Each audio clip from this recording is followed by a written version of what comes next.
Dari cuplikan video yang kita tonton barusan, adakah yang tahu apa nama seni pertunjukan tersebut? Sepintas, mungkin kita lebih mengenalnya sebagai sandiwara. Namun dalam hal ini, sandiwara yang dimaksud adalah sandiwara berbahasa Jawa yang menggunakan gamelan untuk mengiringi alur ceritanya. Inilah yang disebut dengan ketoprak. Kesenian ketoprak adalah bagian dari seni pertunjukan. Seni tradisi ketoprak itu awalnya dari seni namanya gejok lesung. Nah, pada saat itu ketika para sahabat tani ini ingin memproses padi menjadi beras, mereka kan harus menumbuk. Nah, tumbuhan-tumbuhannya ini melalui alat namanya lesung. Nah, ketika mereka memainkan batang kayu lesung ini untuk menumbuk padi itu, lama-lama mereka juga punya model, sekarang dibikin aja sambil rame-rame. Jadilah mereka rame-rame. Terus sambil menari, sambil menyanyi. Nah, gerakan ini kemudian berkembang lagi menjadi sebuah model tarian atau cara menghibur diri yang baru, sehingga akhirnya terus menjadi sebuah pertunjukan namanya gejok lesung. Lesung yang ditumbuk menghasilkan bunyi prak, prak, prak, hingga akhirnya disebut ketoprak. Pada tahun 1908, ketoprak lesung berkembang secara bertahap hingga menarik perhatian Nayaka Dalem Surakarta, yaitu Raden Mas Tumenggung Wrekso Diningrat. Ketoprak merambah ke kalangan istana karena dinilai efektif untuk menyebarkan sebuah ajaran ataupun propaganda penguasa waktu itu. Di istana kemudian dikembangkan dan dibenahi, baik dari konsep cerita, bahasa yang digunakan maupun iringannya. Bukan lagi menggunakan lesung, tetapi sudah menggunakan gamelan, sehingga disebut dengan ketoprak Mataram.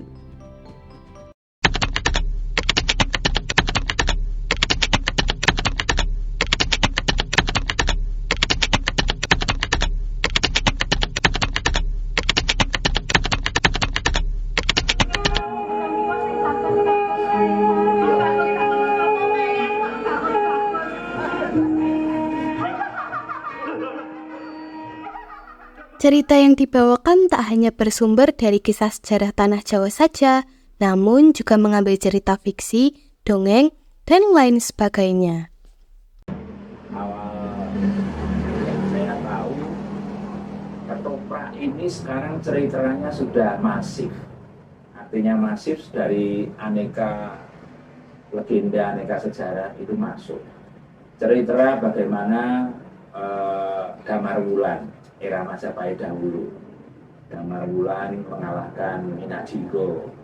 Cerita tentang sejarah Mesir. Oh, ada ya, Bu? Ada. Ya, itu seperti itu. Terus cerita tentang Kerajaan Kediri Jenggala. Jauh sebelum Majapahit. Nah, kalau sekarang misalnya cerita tentang Sampai Inte, cerita dari Cina sana. Terus cerita tentang Aladin Lampu Asia. Nah, ada juga di situ. Jadi bisa kita buat. Pokoknya ketoprak itu bisa kita sesuaikan dengan apa yang kita mau. Akhirnya Sabta Mandala Kodam 4 Diponegoro waktu itu bikin ketoprak plesetan.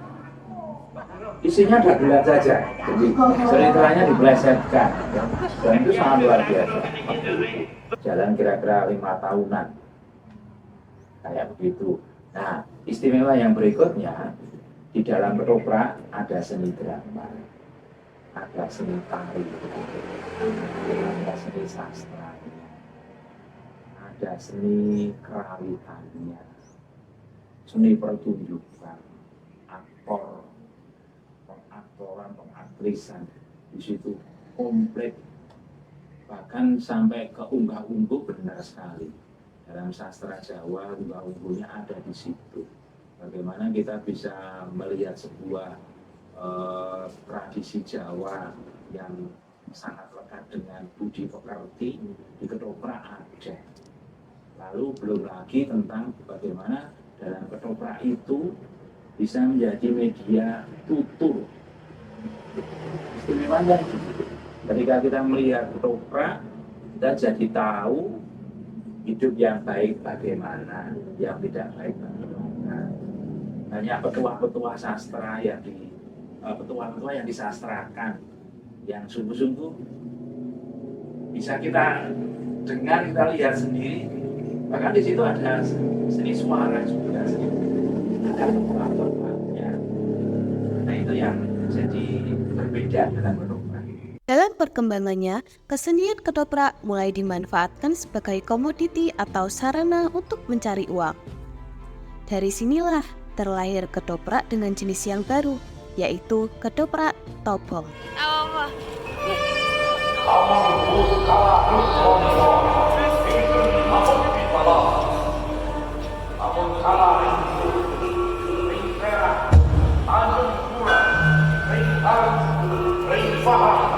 Disebut ketoprak tobong karena komunitas ini hidup di sebuah tempat yang menghadirkan panggung dengan pertunjukan yang tertutup.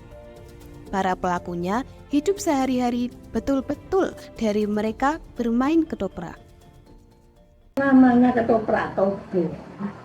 Itu satu rombongan ketoprak yang dibikinkan rumah untuk main, untuk penonton, jadi los seperti pasar gedung panjang itu, namanya tobong. Bahannya dari daun tebu atau dari damen, pohon pari itu dibikin kira-kira bikinnya tobong itu ya sepanjang 100 meter apa berapa, tinggal besar kecilnya tobong. Itu namanya tobong. Jadi tobong itu rumah. Tobong itu kan merupakan tempat yang untuk kiprah si ketoprak. Di alas ya di situ, di keraton ya di situ, di laut, di hutan juga di situ. Seiring dengan perkembangan zaman dan teknologi, ketoprak mulai merambah ke audio, seperti ketoprak Radio Republik Indonesia yang pertama kali disiarkan pada tahun 1935 saat NRI masih bernama Mafro. Karena ketoprak ini hanya menghadirkan audio saja, pemain yang ada di studio rekaman dituntut untuk mempunyai imajinasi yang tinggi dan harus menghadirkan sebuah adegan melalui audio saja. Harus dibalaskan dari uang tuamu juga kan? Dan disebut Rimpun koro, kutu kecekelin tanganku. Kapaduran tulung ake, kapit wetang musuh. Pedang, karung tumbak, ada diri di gelada.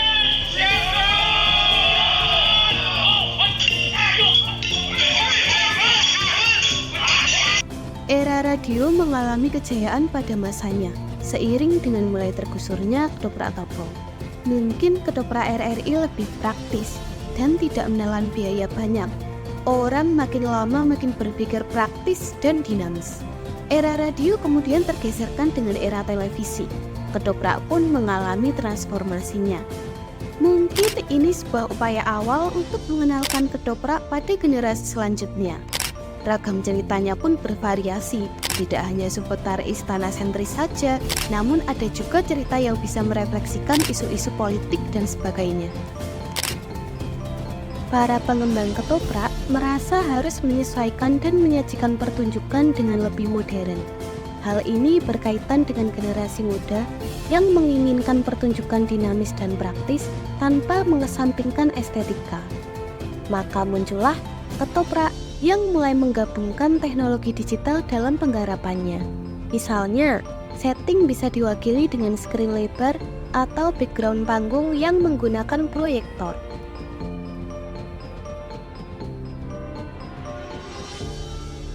Dari sinilah anak-anak muda melirik ketoprak. Hal ini juga terbantu dengan upaya pemerintah daerah untuk melestarikan kesenian tersebut dengan mengadakan festival perlombaan ketoprak antar daerah. Agar regenerasi tetap tumbuh, sengaja ada pembatasan umur peserta saat festival diadakan. Beberapa pelaku ketoprak muda akhirnya terlahir dari sini. Bagaimana kesan mereka yang telah berproses menjadi pelaku ketoprak muda? Apa yang membuat mereka tertarik dan terjun ke kesenian ini? Awal mula kenal kesenian ketoprak itu dari Mbah Ti, karena Mbah Ti juga pelaku seni juga, seniman. Jadi sejak kecil sering diajak untuk lihat Mbah Ti pentas. Selain itu juga bapak sama ibu juga kebetulan di dunia yang sama, yaitu dunia seni peran, dan jadinya aku sering diajak untuk ikut latihan ketoprak, latihan gamelan, sampai pentasnya itu sendiri. Jadi melihat proses dari ketoprak, dari latihan sampai pentasnya. Mas, ini ada casting ketoprak karena butuh orang gitu. Kalau mau sini ke kecamatan waktu itu karena agendanya adalah program festival kecamatan ya, ketoprak tingkat kecamatan ya. Jadi kalau mau sini Mas, karena aku emang udah tertarik, ya udah kapan nih? Ini Mas habis maghrib kesana, nanti kita casting dulu, kalau dapat ya Mas Bimo bisa ambil peran, tapi kalau enggak ya nanti lain waktu gitu.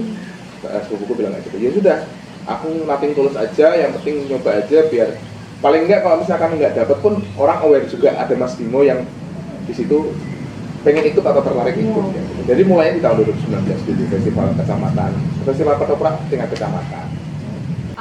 Awalnya nggak nyangka kalau bakal terjun ke seni peran gitu, karena aku biasa menonton terus, nggak kepikiran untuk ikut menjadi salah satu pemerannya. Terus di suatu waktu dapat kesempatan untuk ikut pentas ketoprak di kampung, yang waktu itu dalam rangka 17 Agustusan, di malam puncaknya itu di kampung kita ada pentas seni. Nah, di situ seluruh muda-mudi disuruh untuk ikut berpartisipasi dalam ketoprak itu, yang mana harus menjadi pemeran dari ketoprak itu. Nah, dari situ mungkin terpancing ya apa yang sudah aku lihat selama aku kecil, aku bisa mengaplikasikan saat disuruh untuk menjadi pemeran di ketoprak itu. Kalau penonton sih lebih gini, dimulai dari aku dulu yang tumbuh tidak terlalu dekat dengan budaya bahasa Jawa, karena bapak ibuku sendiri itu setiap harinya itu menggunakan bahasa Indonesia, walaupun tetap ada bahasa Jawanya ya, cuman tidak terlalu kental dengan bahasa Jawa gitu. Kalau nggak dari lingkungan Mbah Huti, aku mungkin nggak tahu deket nih soal ketoprak gitu. Nah, ketika tahu dari Mbah Huti, sekedar menikmati aja. Oh, ada cerita yang bisa aku tonton. Ketika bahasanya aku paham, aku mengerti. Tapi ketika bahasanya aku tidak paham, itu sudah sekedar menikmati visualnya aja gitu. Ya, sebagai penikmat aja. Tapi ketika disuruh main, disuruh nyoba dan dapat peran gitu, rasa gitu. Rasanya adalah